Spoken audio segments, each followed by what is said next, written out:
Welcome back to Brothers in Boots. My name is Mike.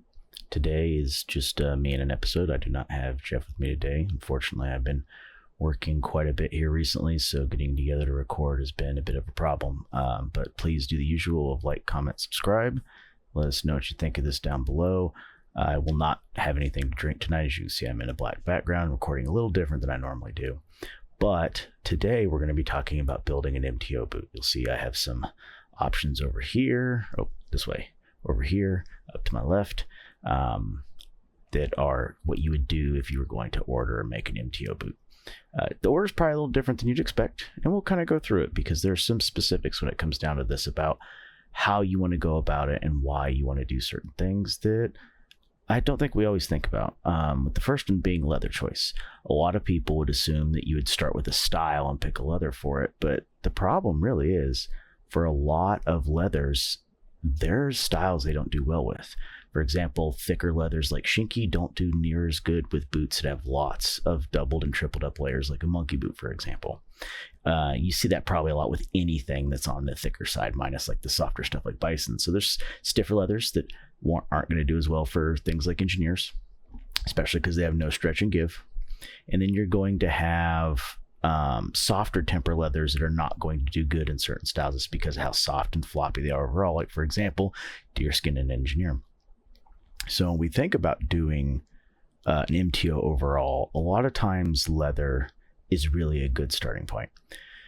Generally speaking, unless we're talking like pre-made boots that are just off a shelf, which, you know, different conversation than this one here.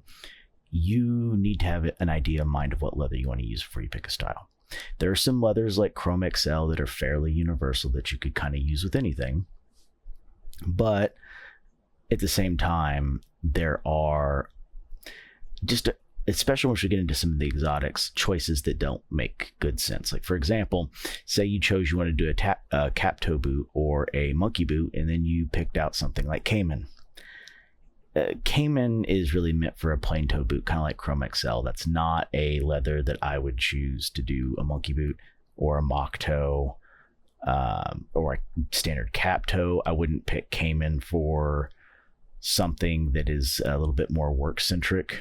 Same with some of the ostrich you could do, but I still wouldn't do it ostrich.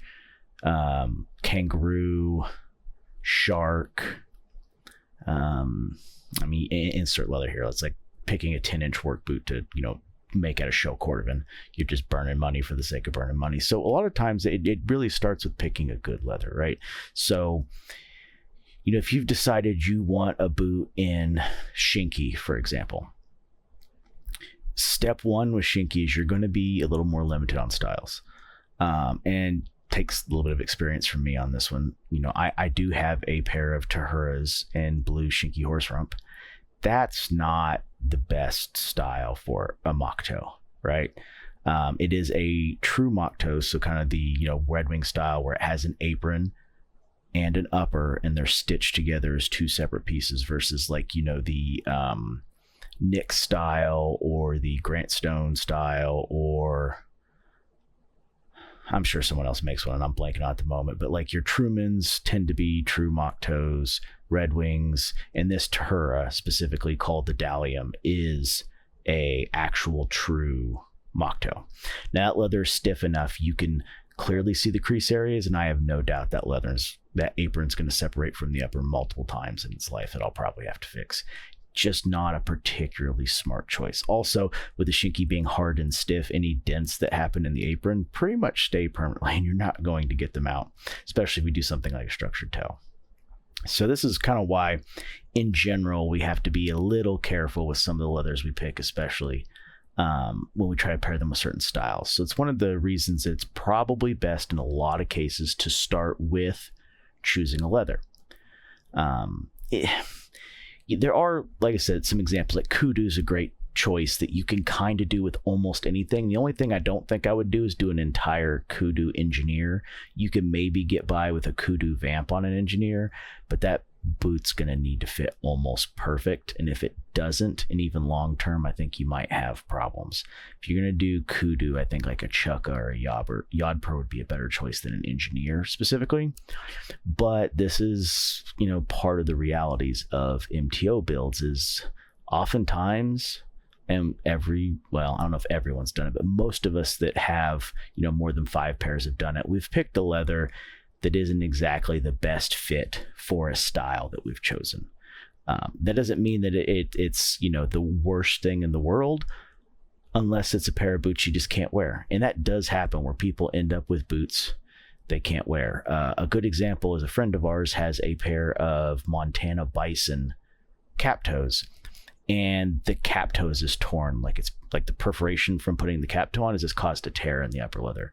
And very clearly, Montana Bison, which is a Horween product, is not a great fit for anything with large dense stitching. It seems to be problematic. So these are the things that we kind of think about in general. Now, we haven't noticed it so much with the law. The law tannage is a little different. It's thicker. Montana seems to be thinner. Montana's a smidge more floppy. So, your mileage may vary for a little bit of this in some cases, but it's just kind of realities that do exist, right?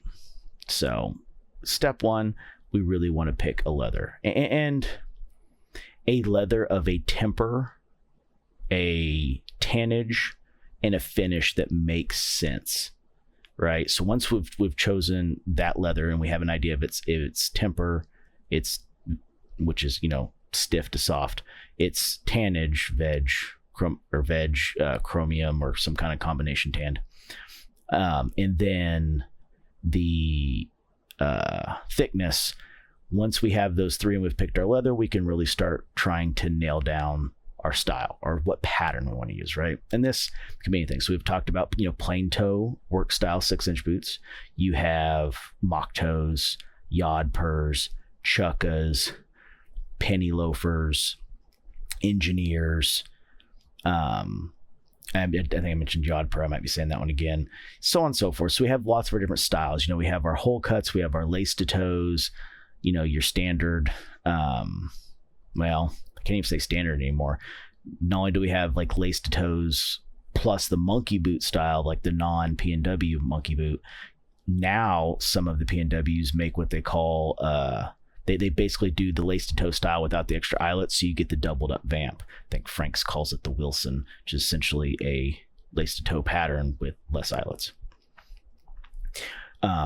In all of these, there's give and take depending on whether you choose. Any of the lace to toe styles that have doubled up vamps or 2-piece mock toes, thicker, stiffer leathers are going to have some drawbacks in those, right? So if we think about realistically, no, are we doubling up leather, not counting side patches, lineman's patches, stuff like that? For those who don't want a side patch, it's an eyelet attached lineman's patch that has some extra stitching on it. They can be symmetric, asymmetric, stuff like that. We've shown examples of them before. But you also have that thickness and temper makes a big deal in it, right? So let's say we take a traditional P&W lace to toe, and we use a big, thick, shinky leather, right?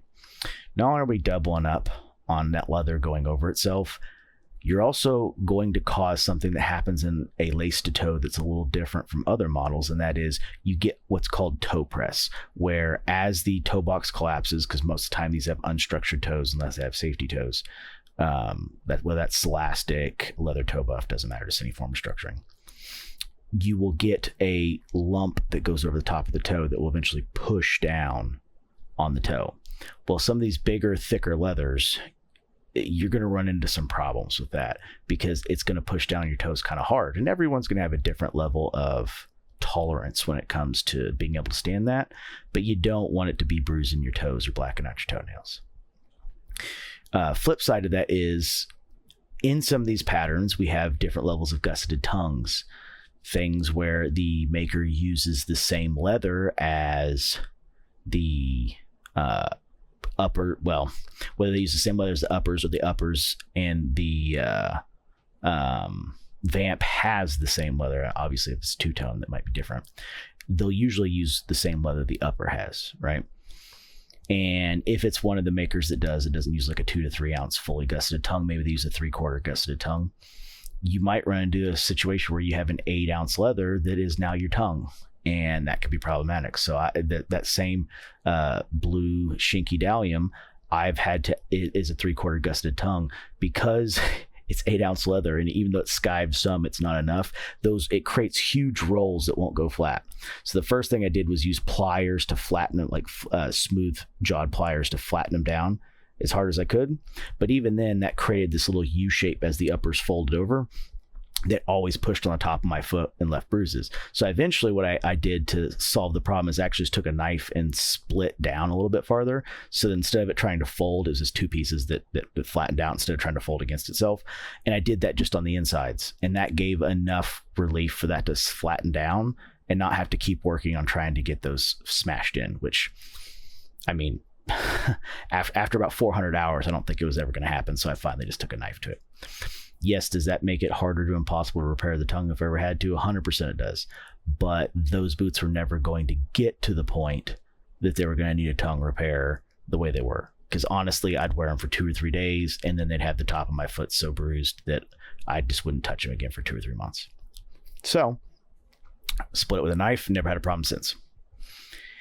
And that's some of the reality. This is one of those things, like, there are lots of different makers out there. There's lots of different methodologies on how they go about doing their tongues. And if they do a tongue that's sewn in, maybe they sew it in with a thinner leather, maybe it's the same leather. It just depends: speed, quality, process of thought, so on and so forth. There's a lot that goes into this. It's just about making smart choices in that area. Like, asking for a close enough color leather in a lighter tongue is always an option, right? Flip side of that is all it takes is a little bit of knife cutting to relieve some space to make sure it could go flat, and bam, Bob's your uncle, you're good to go. It's just one of those kind of weird realities that in the pursuit of trying to make something to match as much as possible, you run into these things, because not everyone's got splitters on hand. And when you get some of these big thick letters, your Seidels, your Shinkies, even honestly Merriam horse rumps can be 6.5, 7 ounces at times. The Badalassis are a little thinner, but their temper's so high. I made the mistake of doing a 3 ounce Badalassi tongue on one of my pairs, and I won't make that mistake again. It's cool that it matches. I can use a kiltie to cover that up. I won't make that mistake again. So these are some of the realities, right? So the choice, right? So I chose Badalassi, a higher temper, stiffer, all shoulder leather, that on a monkey boot in a style that was 5 ounce to help, the multiple layers that layered up between the dress patches, the vamp, and the uppers. But I made the mistake of choosing the matching leather in the tongue, and I did have it split down to 3 ounce to help. I probably should split it down to like 2 ounce, but being veg, I was worried about creases. And to be fair, that 3 ounce has some really deep creases in it that I could see splitting at some point. And those boots maybe have 2,000 hours on them most. So there is some realities here when it comes to this, that these things are real and could happen, right? So it's just parts to think about. So as you've chosen a leather, a style and pattern that matches well with it, it has to follow, right? So let's take a different style and talk about Chelseas, right? As long as we're not working in them, could you do Chelseas in deerskin? Absolutely. Would they be comfy? 100% they would. Would they kind of not have any support and be floppy? 110% they would be floppy and not have any support. And as it wore over time, you might find yourself blowing out the sides of them or slipping over the well off the edge because there's nothing holding you in. A lot of people choose leathers like a Rambler because, they can get away with some sizing deficits due to Rambler being so soft. But we shouldn't be wearing boots that don't fit just because the leather is forgiving enough to make a size work, right? And that's ultimately the problem. Is you could have someone that's literally standing on the edges of the welt, blowing out the side of the boot, trying to make it work just because it is a softer leather. So if, for example, in the case of like a Chelsea, I would actually go with a medium stiffness leather. Same with like a Yodper. Or if I had to do a soft leather, I would choose a stiffer liner to go with it to compensate for that, to give it some rigidity in overall structure. But like I said, these are choices we have to make. If someone said, oh yeah, I'm gonna go make me a pair of Chelsea dupes out of Seidel, I'm going to giggle a little bit and move on with my day, because that's not going to be the most comfortable boot. If it doesn't fit spot on and it's not a perfect fit, there's nothing about that boot that's going to be comfy. Whereas in that same boot, a 7-ounce Chrome XL would be a much better option, especially if it's not that perfect fit. Now, once again, can you blow out the sides of Chrome XL? Absolutely you can. But in a 7-ounce, you've got a little more chance of that being good. I would think that actually the happy medium ground of that would really be something more like an oiled Latigo. That's probably where I would land if I was making a choice like that. But leather affects the style, which is weird too, because, you know, most of us start with a style that we like and then, you know, pick a leather. And while that's good, we have to resign ourselves to the fact that some leathers are going to need specific styles. It's just how it is. And so once we've chosen our leather, we've chosen our style and our pattern, especially if there's any adjustments to the pattern that we want made. We want to do something that doesn't necessarily line up. Once again, we mentioned lineman patches, lineman flaps,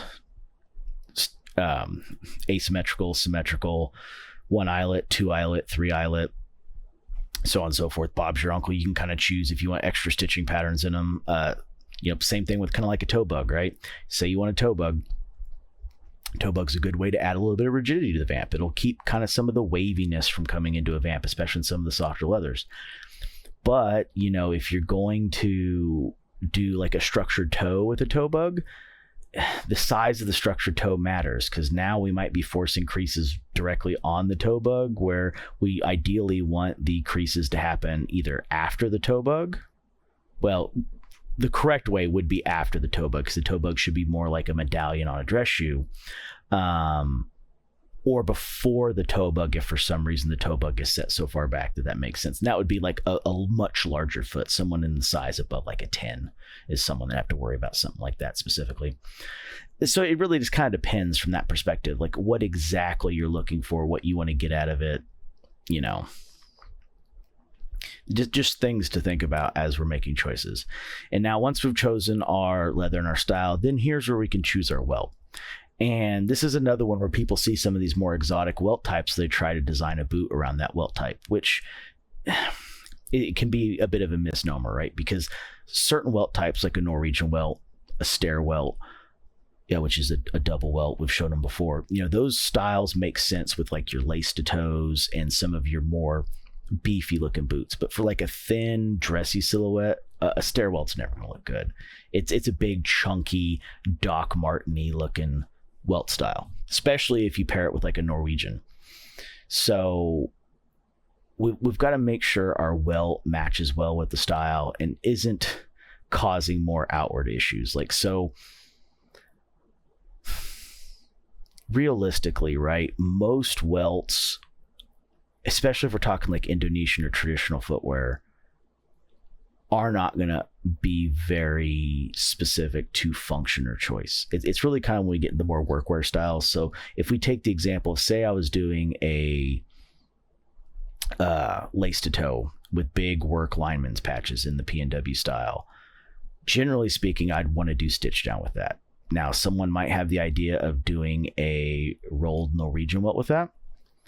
That could be done, but if it's a thicker, stiffer leather, I would definitely want that rolled Norwegian to be done with a softer leather. This would be a good opportunity to do like a cool two-tone. So you see whites do this a lot with like their cinnamon waxed flesh with like a natural Chrome XL rolled welt. That's a really good example of a good combo of taking a welt that can be split down a little bit better. Also, can it be split down a little bit better? It will look a lot better, because like the waxed fleshes make terrible Norwegian rolled welts. They generally don't look good. If they do look good, they don't stay looking good for very long. They don't roll out and roll tops very nice. They don't roll out in those rolled welts very well. They tend to have a lot of like variation in color, and just instead of a nice smooth roll, they kind of look blocky and chunky and like the person wasn't trying very hard, when it's just the wax breaking at different layers. Because a lot of the waxed fleshes, while they look good when they're first originally assembled, the wax layers aren't always the most uniform. So generally speaking, for anyone that's had them, a lot of times your waxed fleshes tend to take on 2 different colors over the course of the first 1,000 hours until, you've worn off most of the wax and it's time to either reapply the wax or just keep wearing them as you've been wearing them. But you're going to go through a phase where the boots are essentially going to be two slightly different colors for a little while. And it always tends to happen that way. So that's what I mean. So you're going to kind of, get an expedited version of that. So you see in a lot of the white ones, I think it's specifically Division Road orders theirs always this way. They almost always do their Norwegian rolled welt with natural chrome XL. And that's a great choice of welt leather because you don't necessarily need the thickest, stiffest temper ever, but things like a waxed flesh, because the grain is on the bottom, they can't really split those down super thin because they're literally splitting the grain from the rough out, right? So that's another example of why that's not a great welt choice with that style, pattern, and leather. And so these are just kind of some of the stuff you have to think about as you're doing the build, right? And it is what it is. So, and once I go through this a little bit more, we'll do a quick sample build to kind of show this a little bit more. Toe style, we've talked about this a little bit. Cap toe, plain toe, lace to toe, toe bug, shifter patch if you're making a motorcycle boot, or even for the makers who will do brogued medallions. This is another example of making a smart choice. On some of these super stiff leathers, doing like the medallion or dress toe caps aren't always the smartest thing because that stiffness tends to lead to, when you get those areas narrow, you can have problems. You run one piece of something over the top at one time and you split that just due to it being stiff. It isn't going to look good. So, and I'm not a huge fan of broguing in general. Broguing has its time and its place, and you've got to be very careful when and where to use it and what kind of leathers to use it on. 9 times out of 10, if anyone to ask me, I would think most brogued boots should be on dress boots, meaning it should be some kind of French calf, museum calf, or maybe a fancy horse rump or show cordovan. And even then, I don't think show cordovan looks good with broguing either, personally. So you could do show cordovan with a lightly brogued medallion on the toe. That I could see that, especially if it's a nice big structured toe. Just time and place for stuff that makes sense and lining it up. The other thing too is if you're using a big 8-9 ounce leather that's not a soft law tanning bison, probably not a great idea to add a big old thick 4-row toe cap to it. Especially if you're in a shorter size, you're going to eliminate the amount of space you have for it to flex from something like this big down to something like this big. Could vastly wear the comfortability of the boot and might, mistakenly make you think you need a half size longer than you need just to get the flex to flex in the right point because you're pushing that flex point a little bit too far back.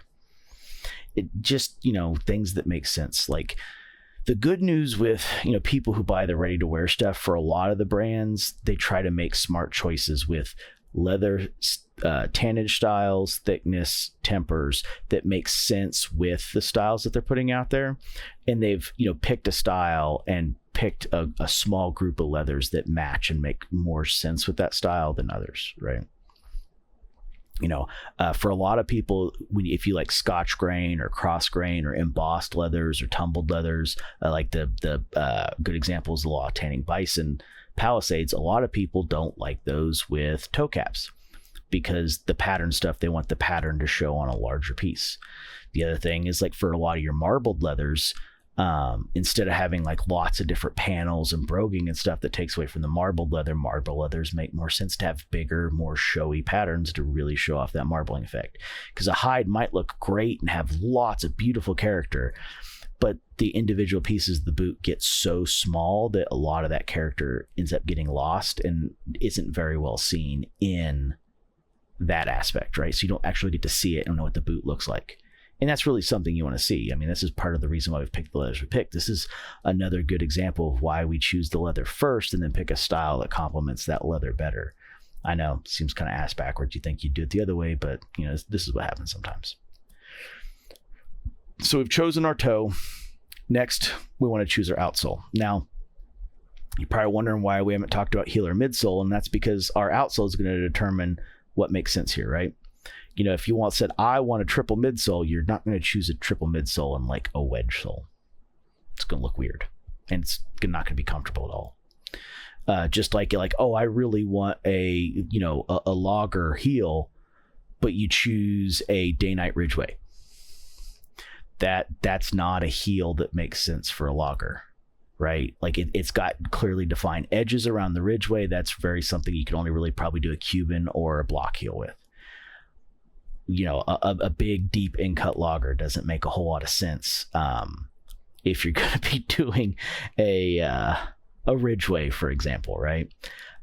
Day night's kind of the same way. I mean, you could do it, it just looks a little weird. Now, obviously, you're choosing like a standard like 430, a V-bar, a Dr. Souls of either style, the Super Grips or the Super Grip 2s, which are the thinner, dressier ones. Those, aren't going to have any bearing on what you pick for a lot of this stuff. But certain ones make more and less sense to do it that way. For example, you probably don't want a triple midsole and a lug, because most lugs have a slip sole.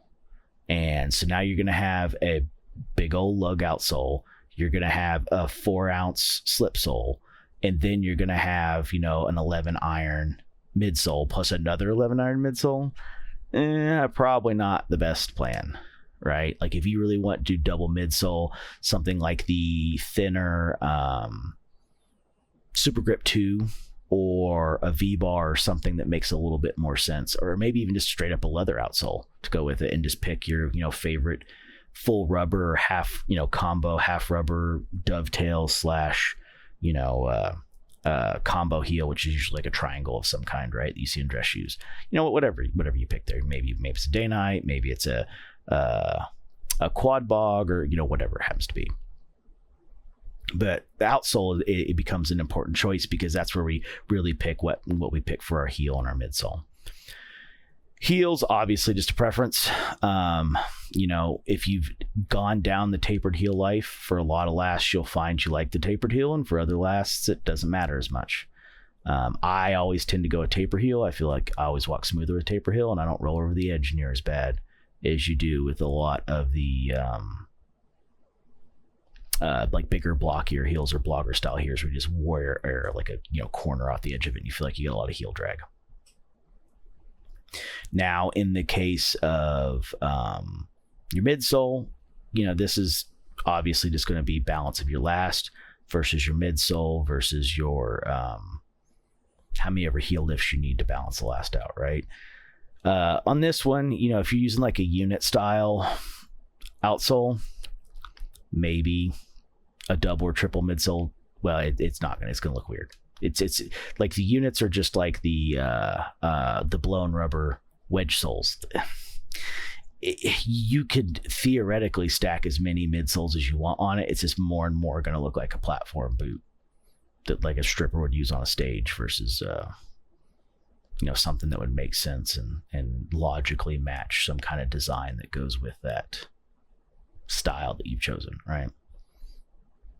So from there, you run into your hooks and eyes. There's styles that all eyes make sense. There's styles that all, eyes and hooks make sense. I mean, obviously, no one's going to do 100% hooks. You would have to have at least one eyelet. And even then, the first 3 or 4 makes sense to be eyes. You could see this either way. I've got some all eyes boots that I like the way they are. I think they make certain things easier. And then I've got, pretty much most of my stuff is a combo hooks and eyes. And I wonder why the couple of pairs that I did all eyes that I did. Flipping back to reality on that, the nicest thing about actually having speed hooks is I can keep my laces shorter. When I do all eyes, I tend to keep my laces a little longer, because loosening the boot to get it on and off, I tend to find I have to keep them longer, or I pull them out of the eyes, adjusting to get my foot in and out. Overall, this is really just aesthetic and a speed thing. If it's like, it also, if we're talking over 6-inch boots, this isn't much of a conversation. Some people do 10-inch boots in all eyes, but you're going to have extremely long laces to pull that off, or you have to be okay with undoing, the top 3 eyes to put the boot on, so on and so forth. And if you have to undo eyes, or you have to keep your laces so uncontrollably long to do that, what's kind of the point? I just switched to speed hooks at that point. So the other thing too is how many people are going to be wearing like 10-inch boots without jeans on. I'm sure there's hobbies out there that people do, but once again, we can't, prepare for the nth degree or every fringe example. We've got to just, work in the 80-20 rule. Like 80% of the stuff works for everyone. The other 20% is where 80% of the work comes from, where we have to get more creative. We're going to work within the 80% margin, not the 20% margin, even though most of us watching this do exist in the 20% margin. It is what it is. So obviously up to 6 inches, you could really choose both. It's just an aesthetic thing at that point. But above 6 inches, it's weird to just do all eyes. Unless, like I said, you're just okay with undoing a couple eyes or having your shoelaces really long, or you're one of the people that wrap, when you tie the lace, you wrap around the outside of the boot to the front and then tie it to take up the extra slack. A lot of people do that in case they break their laces. They can more easily adjust the laces to keep using them if they're in a pinch, especially if they do like remote work in their boots. So there's that option too. I mentioned it before, lining for stiffness, but lining, you would make the choice this late in the process quite simply because it depends on everything you've kind of picked up to this point. Certain liners, if have super thick midsoles, hooks versus eyes, kind of outsole type we pick, like how, tough do we need the lining? If you haven't made the choice with leather and style and you need that lining to make your leather and style combo work, it's really just a comfort level at this point, or just choosing no lining at all, right? There's nothing ever stopping you from using a French calf, lambskin, or Kep liner. Those are all soft enough. They are literally just there to absorb sweat and to add a little extra, essentially, padding. So, there's no setup in existence that you could just be like, liner would just be terrible ever. You could always add French calf, lambskin, or I'll even throw kangaroo in there, or Kep lining, and it'll always work, right? So it's really just at that point a preference thing. There's, short of needing a stiff, thick liner for a thin or extremely floppy leather, it's personal preference. And then, the reason these are at the end here, because the next two, the top style and stitching colors for your uppers, your welt, your outsole, this is all just a flair thing. These make no difference in the functionality of the boot at all, unless for some reason they had to, use a way thicker thread than normal for a color you picked, but that's not really a thing. The only thing with top style, and kind of why I put it last, is most of the top styles really don't make any difference, whether it's cut, whether it's the standard reinforced with the band, whether it's a rolled top. This is really kind of up to you. The one caveat there is with the rolled top specific example, you do have a reality that if you choose a big, thick, stiff leather and that does not get split down with whatever maker you've chosen to make your boot, whether they don't have a splitter, whether you need to order it split, whatever reason, insert reason here, it doesn't matter. You might end up with a reality with a really, really stiff rolled top that can dig into your legs really sharply if it is a big, thick, hard leather. Good example of that, 8-ounce shinky just rolled over and manhandled into the stitcher is going to be stiff. My custom crafts with the Cobell harness is stiff, and even though the tongue and the rolled top is split, that is a really, really stiff rolled top. That rolled top is really never 100% broken in. Now, does it bother me? No. If I wore it with socks that were really thin or were under the top of the boot, yeah, maybe it would then. I don't know. Never done it. Like I said, I don't really wear my boots in the style that some people do, where they like have them just tight enough to put on and then tie knots so they can slide in and out of them.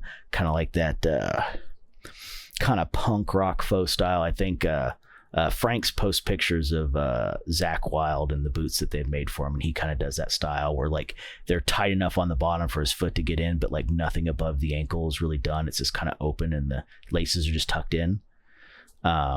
you see a lot of people who wear styles like that, kind of wear their boots in that way. Like that's like one where, maybe that really stiff rolled top, or you might, wear a pair of socks that doesn't go all the way up to the top, might come into play. So that's like one example, right? And it's enough that even guys like Frank's, for example, they tend to do their rolled tops with the tongue leather, which is their black and brown, I think it's like 2.5 or 3 ounce chrome tanned leather, which makes the rolled top always nice and supple. So, just stuff to think about. But once again, short of that, the upper style doesn't really make any functional difference on the boot itself. Like one style is not going to let more water in, let less water in. I mean, the cut style, which is just cut and the liner stitched in place with no reinforcing, it's probably not as durable over the long term, especially if stuff is like rubbing up and down against your legs a lot. Maybe that could cause problems, but I mean, these are thousands of hours into the boot. This isn't something you're going to notice in the first year or two, unless you're really just beating the ever-living tar out of your boots. And even then, that your boots are going to be more of a wearable than they're going to be they're a wearable / investment for your health, not so much like a long-term investment or collector's item, right? And let's be honest, on this channel, we have a lot of collectors happening. Most of us are not completely wearing our boots out, or if we are, we're only doing it during things like the Thunderdome, which we've spent plenty of time talking our game on here recently. So now we've kind of talked about the pieces and like what we'd think about. So let's say we were to build an MTO, right? So let's say the leather choice that I chose has to be a shinky. So say I'm going to pick a shinky, right? Or we'll say a shinky alternative in this case, which is like the Chloe Art Fang lineup, which is also a horse rump that's kind of in that same shrunken style. Gives you that same kind of honeycombing, except it's a little more dramatic towards the law bison style, right? At that point, I've chosen I want to use that leather. Now I need to pick a style that makes sense for that leather, right? So I want something, so the art is going to be a little more flexible, but so as long as it's one of their struck through leathers and not their T-cores, it's going to be a little more flexible. So say we choose the struck through black, right? Something I think looks and feels good in that struck through black is going to be the Tahura Benjamina, which is their lace to toe. It's a little bit different than the standard lace to toe, but it is a non-structured toe style lace to toe, or at least I would do it as a non-structured. I would do it with the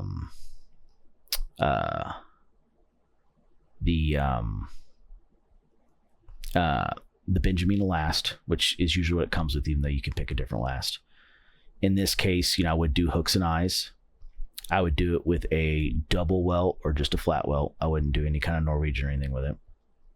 The lace to toe would give me a little bit more flexibility with sizing so that I could get around stuff. And then Tahura's Benjamina doesn't do any dress patches or any kind of work patches at all on the side. It's literally just the double upper into a 5.5 / 6 inch boot. It's not quite a full 6 inches the way they measure. Their 6 inches is a little different. It's a little on the shorter side, with an external heel counter cover. So nothing over the top, doubling up on a little bit of leather here and there, but nothing super major. I would go with the unstructured toe.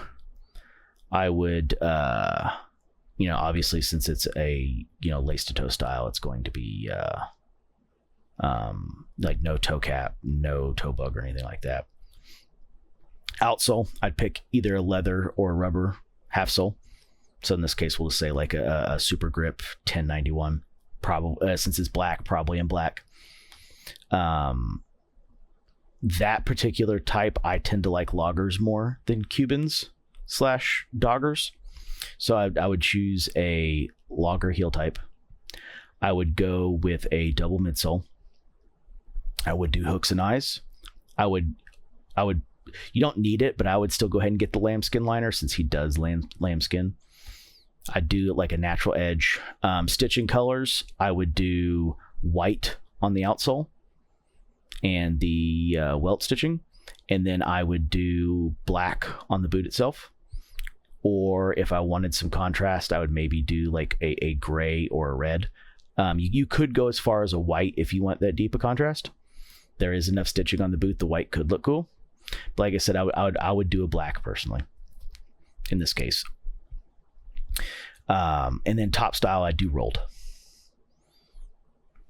So makes sense there. It's going to be a little bit stiffer, but with the height of that boot, it's not a huge deal. Now, if I was doing like an 8-inch boot, I would not do rolled. I would just do a standard cut. No reason to do a rolled for something that high and put that stiffness up in your calf. And like I said, I would do it at its standard 5.5, 6-inch height. And, the Indonesian midsoles, most of them are using Brazilian veg tans, so they're nowhere near as stiff as a lot of the oak bark tan ones. So double midsole's fine. You could even go triple if you were like over 250 pounds. Triple midsole would make sense from that perspective. If I was doing like a Frank's in that same style, first of all, I would not do their lace to toe with their patches and shinky. I would do their standard Wilshire, which is your standard service boot, in a plain toe instead, in this case. And that's how I'd build it.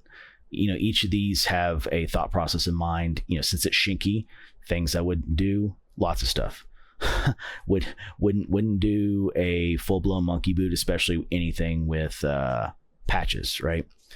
I would not do any kind of wedge sole. I would not do like a block heel in that style. I don't think a block heel really looks good in that style. Definitely wouldn't do all eyelets. That's not a style I think eyelets would make sense on.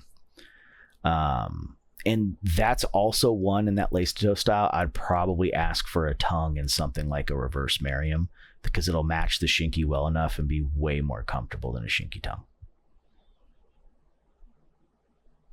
Or honestly, any black Indonesian leather instead. Because like I said, shinky tongues aren't particularly fun and they're not comfortable anyway. Now, that same exact style, another way, if you wanted a more comfort version of that exact same boot I just said aloud, reversed Merriam waxed or black Merriam horsehide would easily take that to a much more supple place and away from some of the stiffness, if the stiffness would be a problem. And this is, kind of what I was talking about when it comes to making a lot of these choices. Really comes down to variables that have to be fleshed out in terms of, what you can tolerate, what you do, so on and so forth. Anyway, I hope all this helped. I hope this kind of helps in the next MTO you want to do, about why you would do it, why you'd make certain choices. Hopefully helps you avoid a couple mistakes. There's always possibility of making them. We never know. This is reality, right? So like, comment, subscribe. Let me know what you think. If you got any questions, put them down below. We'll try to answer them when we get a chance to. And I'll see you in the next one. See you.